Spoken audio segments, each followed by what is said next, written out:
Sweetie, we need to talk. We've needed to for a while. I have. I mean, I feel like...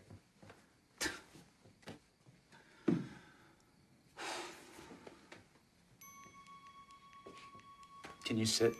Sweetie, my relationship record indicates a guy who's bad news. You see, I have a history, a pattern, so to speak, of coming on very fast and hard in the beginning of a relationship, of saying I love you very early on.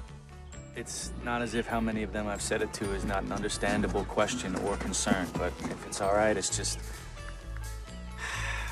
not what I'm trying to talk to you about. So I want to hold off on things like names or numbers and just try to be honest with you about what my concerns are. Because I care about you a great deal. I'm not explaining this well. I'm not getting through. I'm really starting to freak out. And I know it's insecure, but it's very important to me that you believe that I have meant it.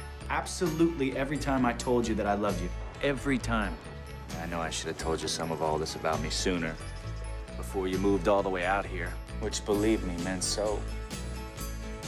It made me feel you really cared about this, especially because you're moving out here was something I lobbied so hard for. School, Your apartment. having to get rid of your cat, Stitches, Snookers, Mr. Fluffy. And I know a better guy probably would have told you about this before we even slept together.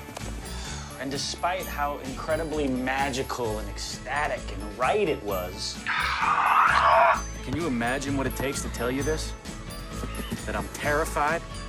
That it's even possible that the pattern of sending out mixed signals and pulling away is just another way of pulling away? Maybe deep down I'm such a coward that I can't pull away myself, so I somehow force you into doing it. Those are valid, totally understandable questions, sweetie. There's just one more thing I feel like I have to tell you about first, though. God, I am terrified to tell you, but I'm gonna tell you. Can you do me a favor and sort of brace yourself and promise not to react for a few seconds after I tell you? Can you promise? Can you promise? Can you promise?